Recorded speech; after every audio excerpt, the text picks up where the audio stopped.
Welcome, I'm Darren, and I'll be your guide today as I look at 1998 and 1999 Bowman football cards. The whole point of Bowman in 1989 was that Topps was addressing a fascination that new collectors were having by discovering old cards. At the time, in 1988-89, there were very few card shops, and so it was primarily at card shows and just in reading that you would find out about old cards. And that fascination was such, it had enough of a strength that Topps decided to kind of lean into that and launch a second set called Bowman to cater to that whole mystique, using the name of the card company that had come before Topps, that Topps had purchased or merged with, and they had basically become the same thing. So they were brushing off this old name that they had once had. And it was a great idea. It wasn't really a great success, but that was the whole point. It was trying to address collectors who were discovering a whole new world of old cards. And in baseball, it didn't work as well as they'd hoped, but that was the concept, and baseball was kind of tolerant of it. Unfortunately, in 1991, when they launched it in football, there wasn't a place for it. Part of it was it just wasn't the nature of the football market. The football card market was surging forward. It was about creativity, innovation, new growth. And the very concepts that were kind of at the foundation of the baseball idea just weren't there in football. So it didn't really have much of a place. But even worse, there was so much going on in football. I mean, absolutely way too much. There were card companies dedicated to football like Pacific and Wildcard and Pro Line, and Pro Set was doing some cards over in hockey, but basically they were, as far as the big three major sports, they were basically football only. You also had action-packed. I mean, there was so much going on.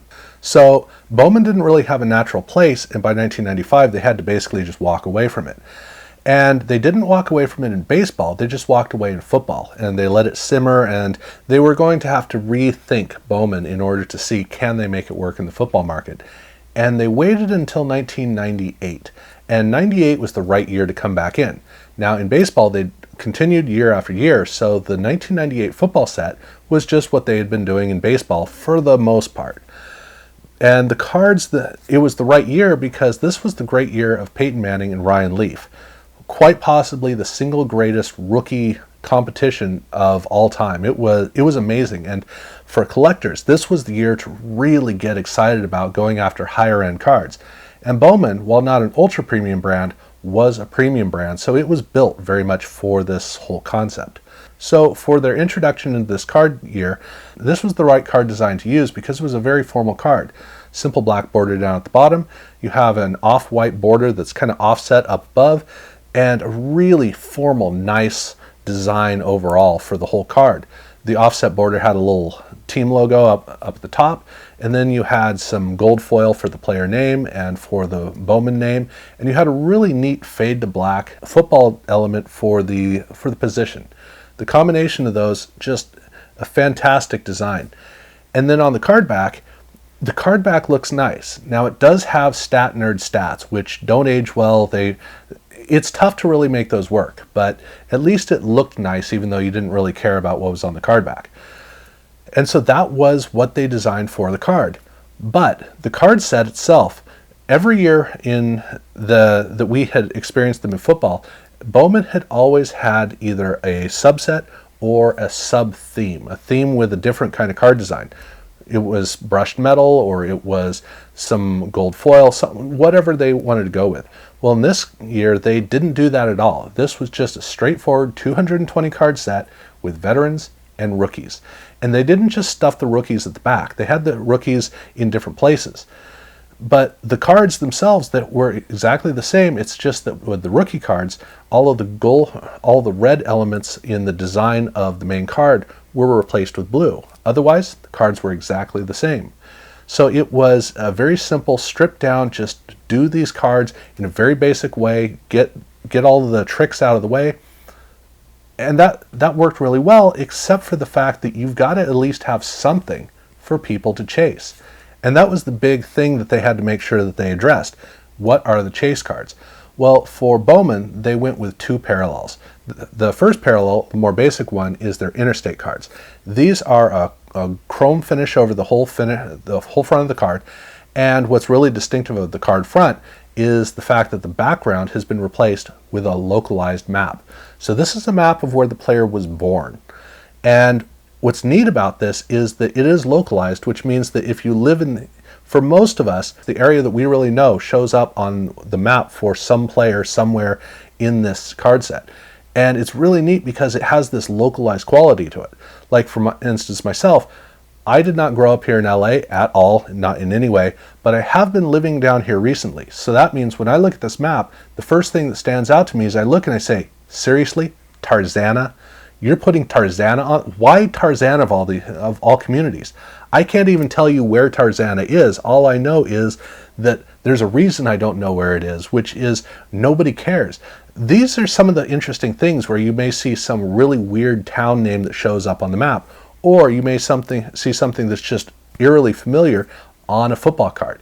So these maps were a really cool and really personal element that just made these cards a lot more fun.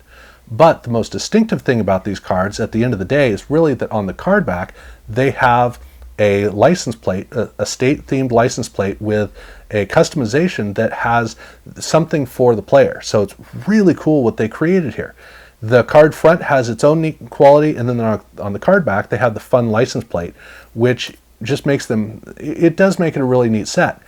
And these cards are very common. They're very easy to get, so that means that they're not a difficult challenge to get. But they did want to have a really good chase set, and they went with their 50th anniversary gold cards. And the big thing here was that Bowman originally had started in 1948. It was a regeneration of another company, but in 1948, that's when cards started with Bowman and with Leaf, and almost with Topps, but basically Bowman kicked that off, and so here it is 50 years later. Why not make a nod to it?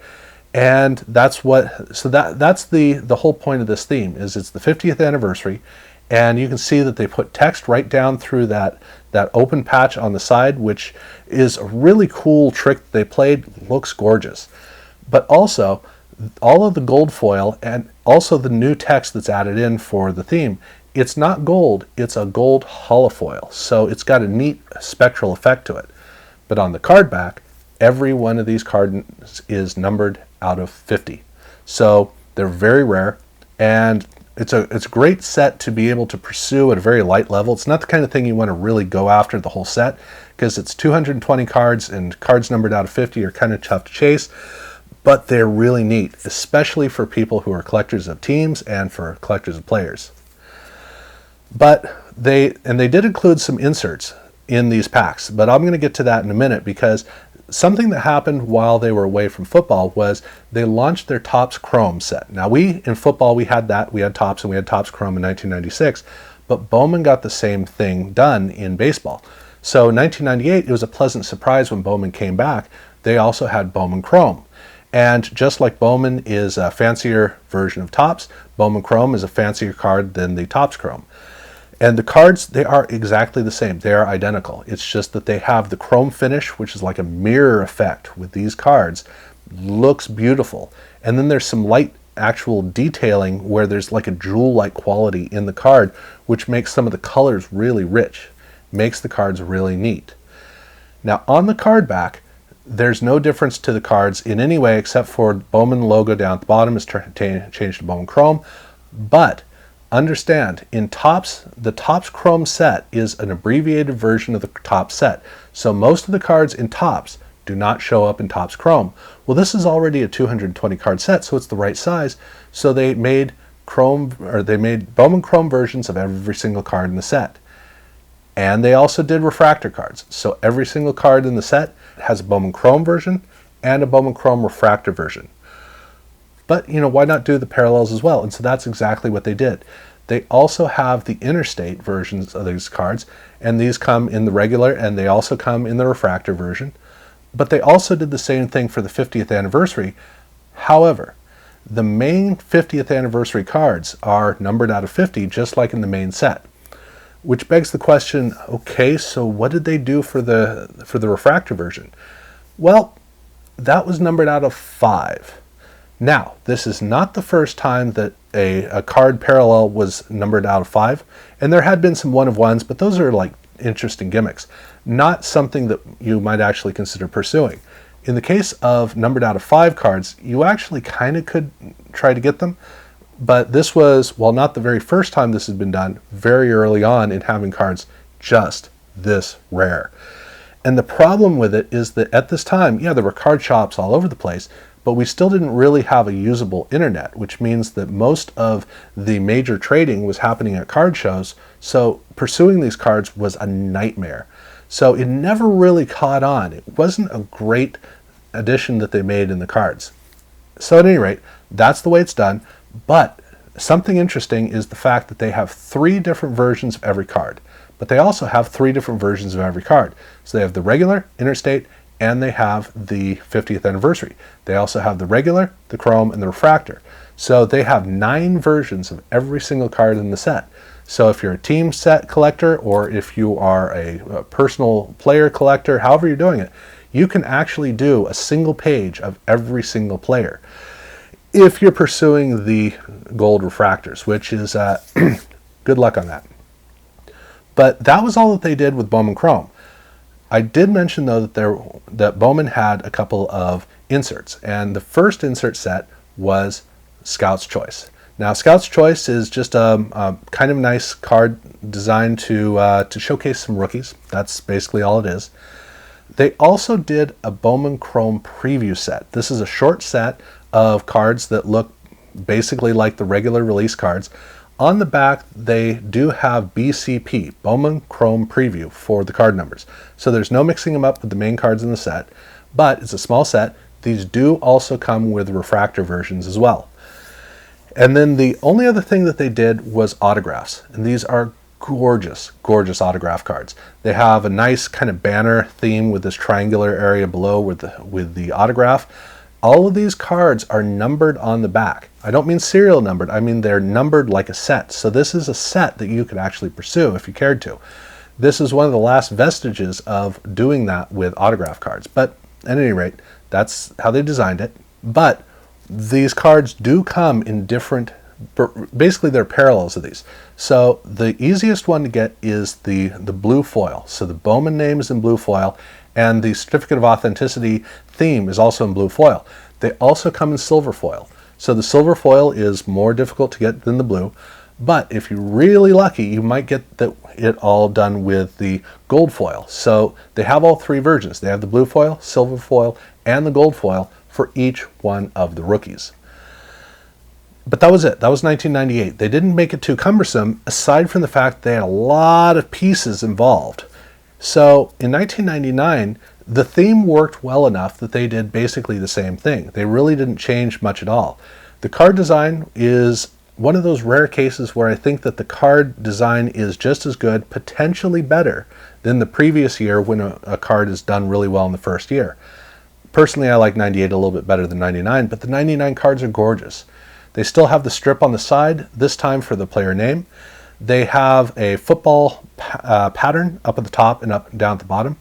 And they use, instead of gold foil, they have the name in silver foil, and then the Bowman logo is in red foil for veterans. And the card back actually is kind of useful because it looks nice, but they went away from the stat nerd statistics and went with some actual write-ups. So if you cared to, it's kind of interesting to look on the back. But like I said, the red is for the vets, but likewise the rookies are all done with blue foil. So it's really cool to see the strong contrast between the red foil Bowman logo and the blue foil Bowman logo. The card set's done essentially the same way, veterans, rookies, and then they also have the same 2 parallels. But this year, the Interstate cards were done differently, where instead of having a map behind the player, they actually have a state-themed image. So the image behind the player is one shot for wherever they come from in the state. So if they came from Corpus Christi or Dallas or San Antonio, they have the same shot. If they come from Pensacola or Miami, same shot. LA or San Francisco, same shot. So they have basically 50 images to choose from. I doubt all 50 states show up on these cards, but it's cool to see the image on the card back. It's not as personal, but it's still pretty cool. Otherwise, the cards are done the same as the previous year. Which begs an interesting question. Okay, so what about the 50th anniversary gold cards? It's no longer the 50th anniversary. So here it's just the gold cards. And the Bowman gold cards are basically the two pieces of foil, the silver and the red or blue, are changed to gold, but also the name on the side is done with gold foil as well. And the three elements with the gold foil, especially with the other colors in the set, gorgeous cards, very distinctive. But thankfully for us collectors, on the card back, these are numbered out of 99, so they're easier to pursue, so it's more fun to collect. Maybe not as exciting to find them individually, but at least the pursuit of the cards isn't as maddening as in the previous year. And once again, they did a Bowman Chrome for all of these, so you have the natural Bowman Chrome equivalent of all the cards in the set, but they got to play around with the texture on the cards. So the football print up at the top is actually a football print. You can feel all of the bumps of leather on the card, on the top and the bottom, and they have texturing on the sides. So the card is more fun. Obviously, they also came with the refractor version as well.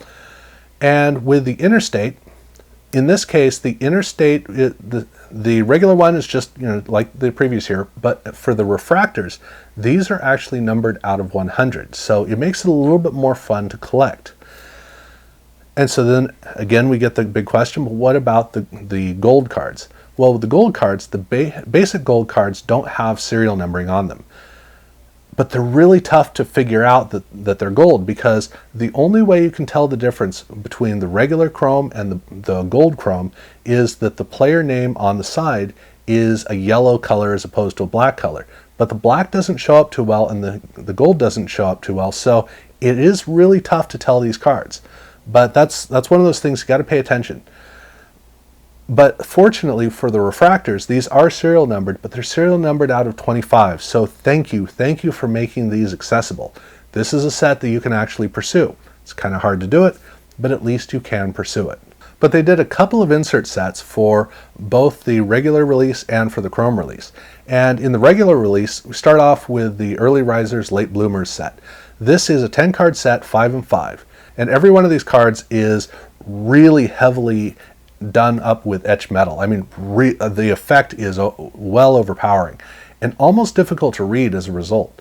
So the first part of the set is the Early Risers, who are players who had a really, really impressive start to their career. And the pattern in the back is a really intricate pattern that you got to take a minute to really look at. But once you do, you realize it's very impressive. I'm not sure if it's a star or a firework or a sun that's kind of hanging up in the sky, but down at the bottom you have a sunset, or more correctly a sunrise, where the sun is coming up over some water. I never even noticed that until I was working on these images, and as I was working on the images I discovered the ripples in the water. It's a really impressive effect, but like I said, you got to spend some time to see it. But it is easier to see the Late Bloomers effect, which is for players who people didn't realize they were going to be successful. Terrell Davis, Wayne Chrebet, those kinds of players. And with this card, it actually has like a flower where the stamen is a football or something like that. It's easier to see. It's a cool effect. Not quite doesn't have the same kind of intricacy as the Early Risers, but at any rate, this was a very ambitious set that is kind of too small to really appreciate. I think that's kind of the problem with it. But they did do that, but they also did the Scout's Choice card again. And the Scout's Choice cards, these are a much nicer look than the previous year, which is not hard. And it's, basically a bunch of rookies. But these cards also came with a Chrome version. So you have all the regular versions, you have the Chrome cards, and like in the main set, they don't change the numbers or add like an extra C to denote that these are Chrome cards. So the numbers are the same. I mean, I certainly do hope that you figure out the difference between the main cards and the Chrome cards. That's pretty easy. And these cards do also come not just with the regular, also with the Chrome, and with the refractor. So there are 3 versions of every single one of these cards. And speaking of three groupings of cards, Bowman Chrome also had another card set called Stock in the Game. This is a card set of 3 groupings, and each one is a different group of players. Now, it's basically rookies through veterans is kind of the theme that they went with. The card itself has a lot of intricacy in it, but it also, The intricacy is a bunch of text that is really tough to read because it's a weird blocky text. And it took me a while to even figure out what these three themes are. So the cards themselves, they have all that on the front, and then on the card back it's also kind of the same mess. The first section of the cards are the rookies, which the text on the card says IPO. The second group is growth. And then the third group, that is their blue chip theme. So those are the three themes, officially. And yes, these cards all come with refractors. But they also did autographs, and this was the only other thing they did for the 99 set. And the autographs look actually a lot like, the theming between that and the Scout's Choice is very similar. With these autographs though, something to note is the fact that the cards, and they're rookies by the way, the cards are not done with parallels.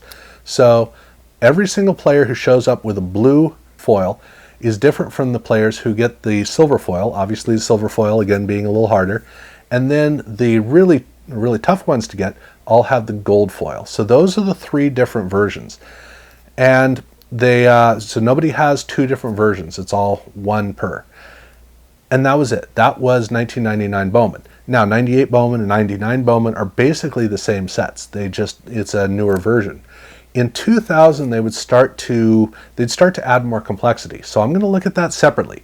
There's a fair amount to go into it, but I wanted to look at these two as a whole because they are basically the same thing. So other than that, I think that's about all I've got to discuss about it. If you do have any questions, because it's a lot of little intricate details that have to be kind of explained. If you have any questions, by all means, ask in the comments below. Subscribe if you haven't done so already. Check out my other videos. Thank you guys for watching.